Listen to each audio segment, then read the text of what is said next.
Donald Trump has this week continued his obsession with a third term in office. And I think this obsession that he has something to tell not only Americans watching, but other people watching other populist right parties elsewhere in the world. And I think we can learn something about it from the tale of ex-British Prime Minister Boris Johnson. So some of you will have seen this already over the past couple of days, that Donald Trump has once again been discussing the option of having a third term in office. Tonight, President Trump reportedly says he's considering ways to serve a third term, a move that would require breaching the two-term limit outlined in the Constitution. The president telling NBC's Kristen Welker, quote, "There are methods which you could do it," when asked to clarify, saying, "I'm not joking," later adding, "It's far too early to think about it." But the president and his allies have been... I do like the fact with Trump that you really have to kind of pick out little sentence fragments because he rarely talks in anything more than about 5 or 6 words at a time. Floating the idea for months. I've raised a lot of money for the next race that I assume I can't use for myself, but I'm not 100% sure because I don't know. I think I'm not allowed to run again. I'm not sure. Am I allowed to run again? Amending the Constitution for Trump to run a third term would be extremely difficult. So, as some of you will know, this is not something that he can currently do. The 22nd Amendment in the US is pretty clear that you can't be president for more than 2 terms. And every so often, they've been sort of toying with this idea that, could J.D. Vance run for president and Donald Trump be his potential vice president? And then J.D. Vance resigns, and then Trump becomes the president that way. But most experts seem pretty certain that that is not legal within the Constitution.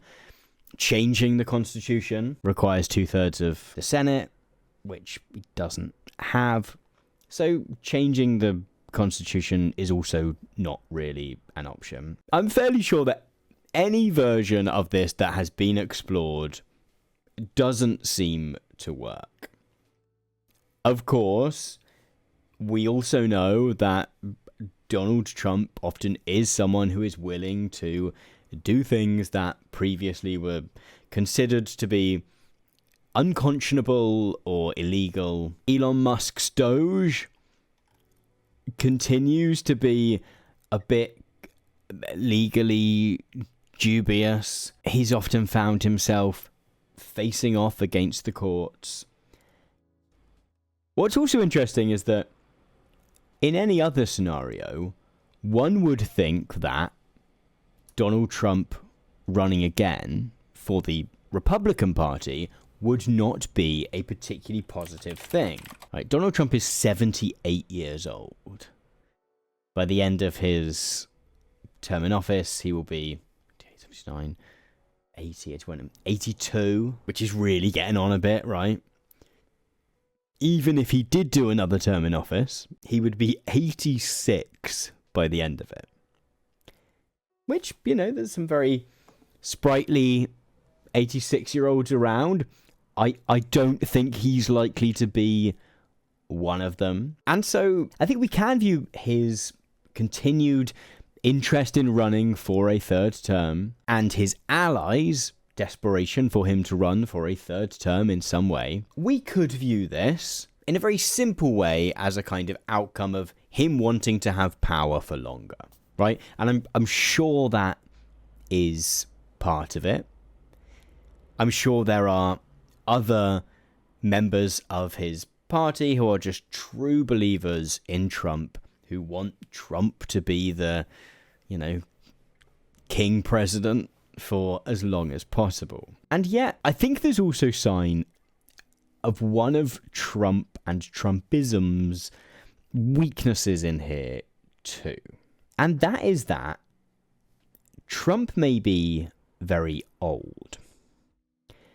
He may be in his second term where, as things stand, he can't run again. However, not only kind of Trumpism as a segment of the Republican Party, but also the Republican Party more broadly has a real problem, and that is one of succession. J.D. Vance seems to have some popularity.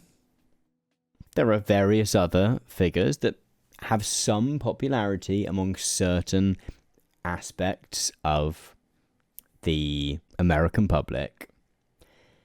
However, Trump, like many other kind of strongmen populist leaders of recent years, does seem to have something quite singular. Steve Bannon said in a interview last week, I believe, he said, "A man like this comes along once every century if we're lucky. We've got him now. He's on fire and I am a huge supporter. I want to see him again in 2028. And for a moment, that seems like a position of strength, right? That seems like what Steve Bannon is saying there is, we got this great guy, nothing can stop us, isn't Trump great, etc., etc., etc. But if all of your political success is reliant upon someone who is a man that comes along once every century, you do have a problem at the point at which that guy can't be your figurehead. Yeah, Yoda on Coke saying that one aspect in there is that, you know, even just mentioning it, even just talking about it, kind of maybe floats it as an idea that suddenly is a thing that could happen. And so you joke about it, and then later down the line, you're able to say, you know, it suddenly seems like a slightly more realistic option, maybe, because you've joked about it 2 years ago. You know, I'm quite skeptical about a lot of the sort of liberal cope that exists around Trump. I think, well, there's not been a huge amount of political response, reaction, resistance to Trump this time around. I've seen a few things that have, you know, once again said, you know, the president is locked in with certain norms and conventions. I've certainly seen things that have said, I've certainly seen some suggestions, here we go, is The Atlantic making such a point, that Donald Trump being in the White House in America might have negative consequences for right-wing parties elsewhere in the world, right? Because if Trump is in office and doesn't do very well, then does Nigel Farage, Marine Le Pen, well, or not Marine Le Pen, she's not allowed to stand anymore, Maloney, it's a little bit different because she's in power, but the AFD, like, does that wound their chances by having an example of someone with a similar politics who is in power, and maybe if things don't go very well, does that kind of disprove the argument for their politics? And maybe there's some truth to some of this. I think there's maybe also some wishful thinking here. I'm not sure that, as The Atlantic is arguing here, Donald Trump's term not going very well is likely to damage the Reform Party here in the UK. I think there are local reasons why Reform is being popular, as well as international ones. So I think there is some level of understandable cope in there in some of those arguments. However, I do think this quote about a man like this comes along once every century, and this continued push and exploration about a third term does point to a real weakness in terms of the need to find some kind of successor to Trump. Because I do think that he is a singular figure. Love him or hate him, he gets away with being incredibly cruel and then being kind of funny at times. He's good at attracting attention. He's good at folding flops and failures sort of into his own character and making that part of his success in some ways. But I think there is a fable that he can learn from in the tale of Boris the Bold. See, Boris Johnson, previous Prime Minister of the United Kingdom, Boris Johnson was often seen, whilst he was in power and before he was Prime Minister, as a kind of pound chop Donald Trump, right? Both have a kind of demeanor as a little bit slapstick, a little bit funny. Both have these mops of blonde hair. Both populist politicians.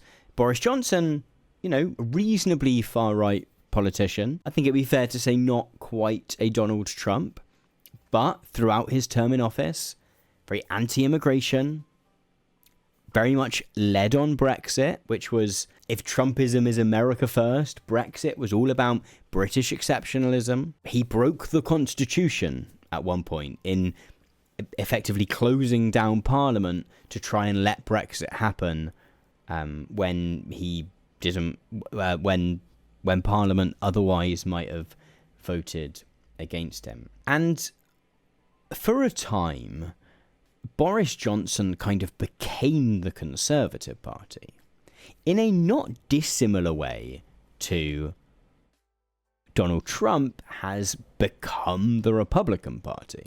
In particular, we might look at his purge of conservative MPs who had defied him over Brexit.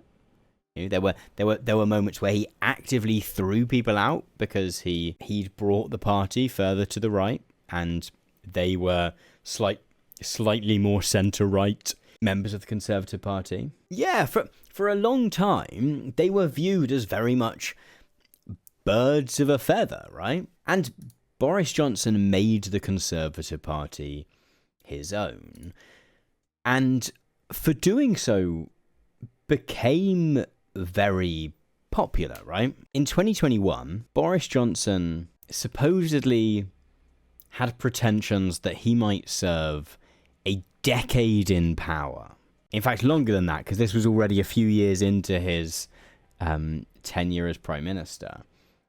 You know, he was a popular leader, but the Conservative Party had very much become the Boris Johnson Party. I mean, another similarity between Trump and Johnson being that they both led their countries through COVID. I will say, again, to be fair to Boris Johnson, he did not advise anyone to drink bleach. And I can't quite believe that I'm giving Boris Johnson so much benefit of the doubt here. Like, even looking back to the 2019 election, you know, so much of that election campaign was run off the back of Boris Johnson as leader, right? Here in the UK, we don't have presidents. We don't directly elect our head of government. What we actually do is, you know, we vote for a local member of parliament, and then sort of by proxy, the party with the most MPs becomes prime minister. And there's always been a case of people. There's always been a large extent. There's always been a large phenomenon in which people are also voting for the prime minister as well. But perhaps in this election, more than many others, this was a, you know, election in which Boris Johnson, you were voting, if you were voting Conservative, you were voting for Boris Johnson, and people liked him. Like, he was very popular as a leader in many of the same ways that Trump is popular, right? People viewed him as a guy they could go to the pub with, a guy that they could chat with, someone who was quite charismatic and but didn't take himself too seriously in many of the same ways that Trump is. And then he hit a bit of a stumbling block.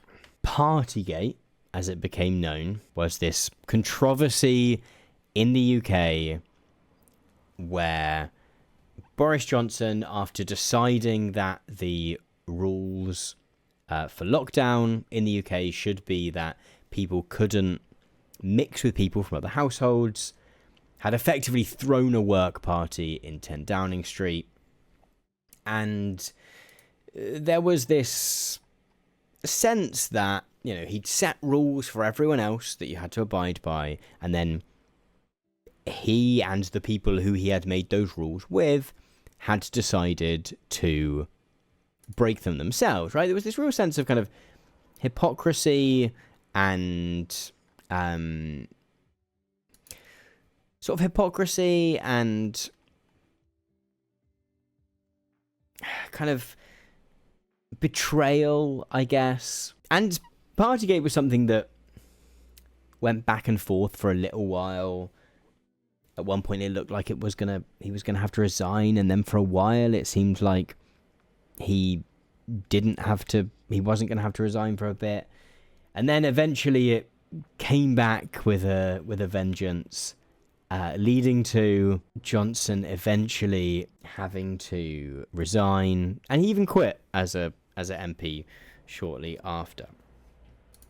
But what was really interesting is that very soon after Boris Johnson quit as leader of the Conservative Party and as Prime Minister, the Conservative Party very quickly just fell apart.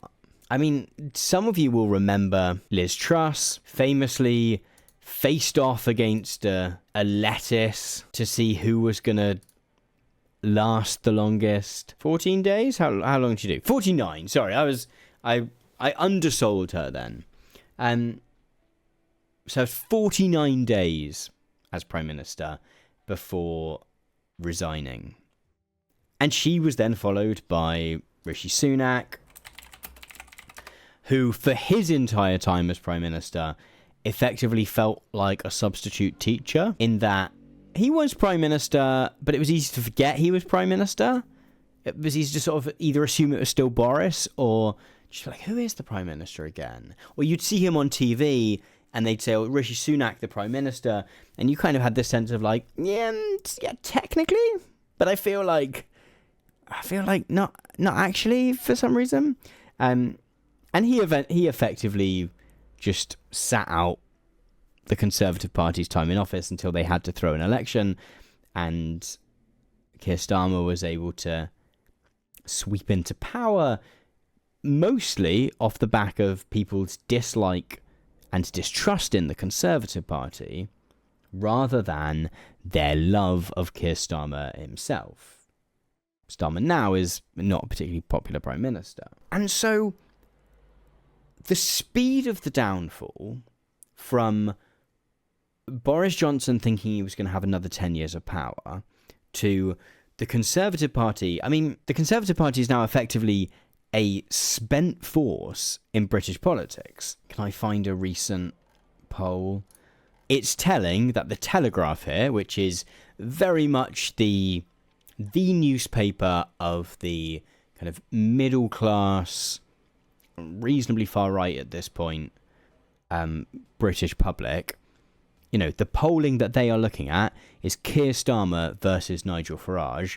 Kemi Badenoch, who is the current leader of the Conservative Party, isn't even worth them putting on here. So in very short order, the Conservative Party are now polling third behind the Labour Party and Reform.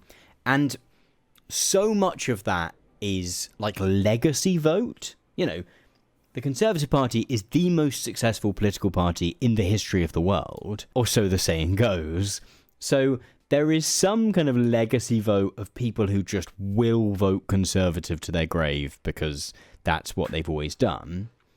But in terms of the political conversation in the UK right now, if you're watching elsewhere in the world, it's hard to get across the extent to which the Conservative Party just no one's talking about the Conservative Party. They might as well not exist.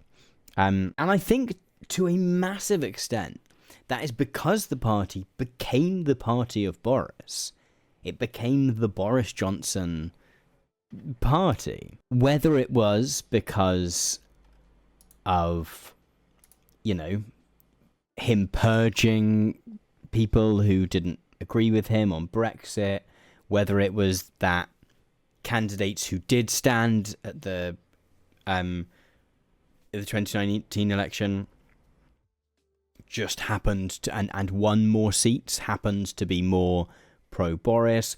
Whether it was that politicians who previously had been slightly more on the centre-right had dashed to further to the right to sort of be on Team Boris, he very much made that his own political party, which meant that, you know, I always look back and wonder whether he could have survived Partygate. Like, I do think that could have been a possibility, that he could have just persevered through that. However, he decided to resign, and the Conservative Party just collapsed. Conservative Party lost 251 seats at that election. They went from having a massive majority themselves to having no ability to really swing votes in Parliament at all. And that feels like the risk for Trump. Or if not the risk for Trump himself, certainly the risk for those who surround him. Certainly the risk for folks like Steve Bannon, with his statement that men like this come along once every 1,000 years. What do you do in a situation where Donald Trump can't run again? Is there a way to hold together that constituency of voters and interests? Because it is such an odd mix of those things. From the techno-libertarians to the Christian right, and probably the only, unfortunately, for Trump and his allies, as things stand, it feels like the only person who could step into that role is Elon Musk. And he can't stand for other reasons. And so I don't want to sort of believe the cope too much. That is also, the next election isn't for some years yet. He will have plenty of opportunity to do lots of damage before then. Maybe Trump will be willing to just go fuck the Constitution, right? He's certainly shown himself willing to repeatedly cut through norms like that, right? What's the Constitution? It's just a bit of paper. But that at least is the reason why this is something that Trump and his allies keep needing to explore, is because I don't think Vance has quite got it. Whatever that Trump X factor is, whatever that Musk X factor is, Vance doesn't quite seem to have it.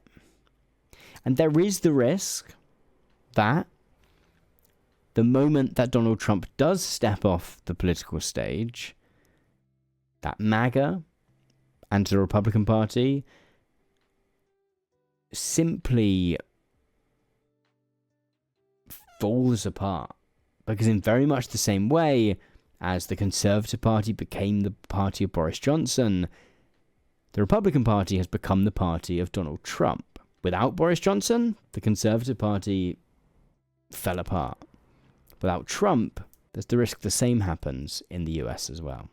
Thank you so much for watching this clip from my Monday Night Live show. If you would like to watch these clips ad and sponsor free, then you can do so over on my premium streaming service, Nebula, where if you're on the lookout for more news and politics updates, then you can watch WTF USA, a show put together by the team over at TLDR News, in which they give a British perspective on events that are happening over on the other side of the Atlantic. Of course, Nebula is also the place where you can watch my debut feature-length documentary Boomers, and my Nebula exclusive class, How to Research Like a PhD Student, which I show you how I take lots of research and turn it into hopefully fun, watchable videos that maybe you like sometimes. If you'd like to get access to all of that alongside a whole bunch more exclusive video goodness from your favorite creators, then you can get a little discount on signing up to Nebula at go.nebula.tv/Tom Nicholas. Using that link really does help to support my work, both on this channel and on the main channel. So if you would use that link, go.nebula.tv/Tom Nicholas, I would be very happy about that. Thanks so much for watching once again, and I'll see you in another clip soon.